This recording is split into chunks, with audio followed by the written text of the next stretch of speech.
અમરેલીમાં લંપટ શિક્ષક દ્વારા બે વિદ્યાર્થીઓ પર દુષ્કર્મને મામલે મુસ્લિમ સમાજ દ્વારા ફાંસીની માંગ સાથે આવેદન આપ્યું. અમરેલીની શાળામાં ધોરણ 4માં અભ્યાસ કરતી બાળકી પર શિક્ષક દારૂ પીને આચરતો હતો દુષ્કર્મ. શિક્ષક મહેન્દ્ર કાવઠિયાના દુષ્કૃત્યને લઈને બાબરામાં રોષ જોવા મળ્યો હતો. બાબરામાં સમગ્ર સમાજ દ્વારા મામલતદારને આવેદન પાઠવી ફાંસીની સજાની કરી માંગ, સખતમાં સખત સજાની માંગ સાથે મોટી સંખ્યામાં હિન્દુ મુસ્લિમ સમાજના લોકો મામલતદાર કચેરી પહોંચ્યા.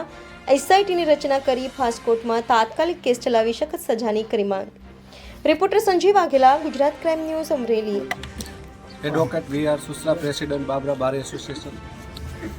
અમરેલીના ભરતનગર વિસ્તારમાં જે એક કુમળી વયની જે પ્રાથમિક શાળામાં અભ્યાસ કરતી બે બાળકીઓ સાથે દુષ્કૃત્ય જે આચરેલ છે, એક શિક્ષકે જેમની ફરજ ગુરુ તરીકેની વિદ્યાર્થીઓને સારા સંસ્કાર અને સારા નાગરિક બનાવવાની હોય, એ જ જ્યારે પોતાનું ભાન ભૂલી અને સમાજમાં એક કલંકિત રૂપે જે બનાવ બને એવો જે દુષ્કૃત્ય કરતા હોય, એવા જે અપરાધી છે એને સખતમાં સખત સજા થવી જોઈએ.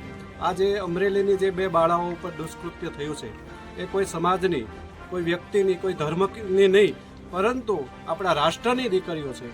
એમની ઉપર ફરીવાર આવું કૃત્ય ન થાય એના માટે સરકારશ્રી ગંભીરતાથી સીટની રચના કરી, એ બાબતે તાત્કાલિક એમનું ચાર્જશીટ રજૂ કરી, સ્પેશિયલ પ્રોસિક્યુશનની નિમણૂક કરી અને આ ટ્રાયલ છે એ ઝડપી ચલાવી અને આરોપીઓને સખ્તમાં સખ્ત સજા કરે અને દાખલારૂપ રેર એન્ડ રેર કેસની જે ફાંસીની સજા છે આવી સજા કરી અને દાખલો બેસાડે, જેથી કરીને ભવિષ્યમાં આ જે જ્ઞાનના મંદિર છે એમાં આવી ઘટનાઓ ન બને.